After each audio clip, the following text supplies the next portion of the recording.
Hi there, welcome to Info Inspired.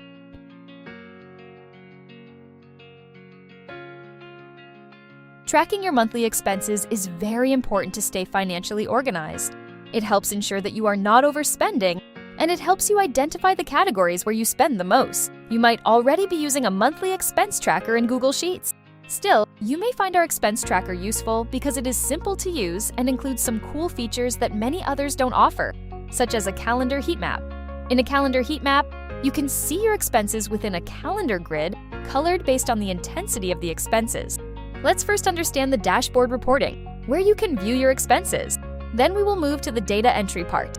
At the top, you can see the monthly expense, total transactions in that month, the highest spending category, and the average daily expense for the month. Which month? It is the month and year selected in the Settings tab. We will go there later. Below that, you will see two charts side by side. The first one is a pie chart, which visualizes your monthly expenses by category. The second one is a line chart, which helps you see your daily expense trend. Let's scroll down and look at the next chart, which is a column chart.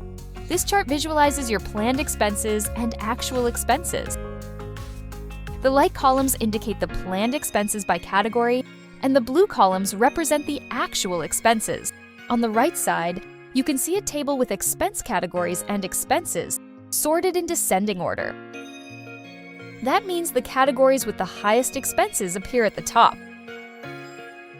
Next comes the coolest part, which you may not have seen in many monthly expense trackers in Google Sheets. It is a calendar heat map, where expenses appear under each calendar day and are color-coded based on expense intensity.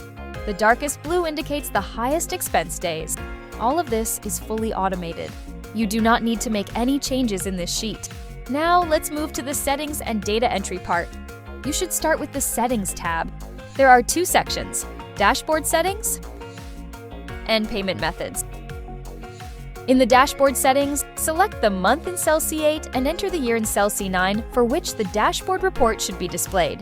In cell C10, enter your currency symbol. You can search Google for your currency symbol, copy it, and paste it into this cell. This symbol is not used in calculations or conversions.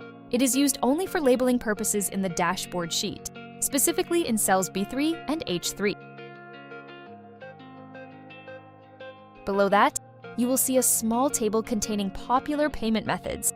You can modify them or add new payment methods if something is missing. This will help you select the payment method while entering your expenses in the Expenses sheet. Next, click the Categories tab. These are the expense categories that you can select while entering your daily expenses in the Expenses tab. Review them and edit them if necessary. You can also add more categories. However, I recommend keeping the number of categories limited so that the dashboard remains clean and easy to read. Against each category, you can enter your planned budget. This step is optional. If you skip it, the column chart in the dashboard will not show the comparison between planned and actual expenses. Lastly, click the Expenses Tracker sheet. This is where you enter your expenses. First, delete the existing data in columns A to E. The last column contains a formula, so do not delete it. That means you should select A7 to E105 and press the Delete key. Then start entering your data. Enter the transaction date in A7.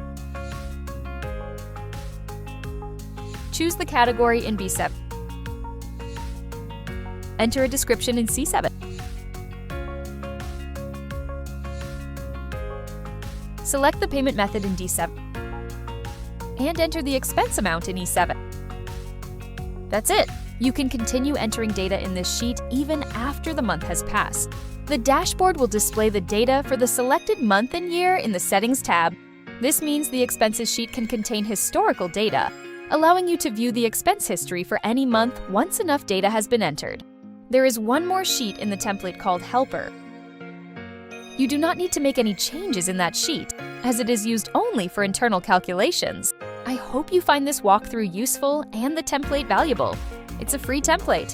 Thanks for watching!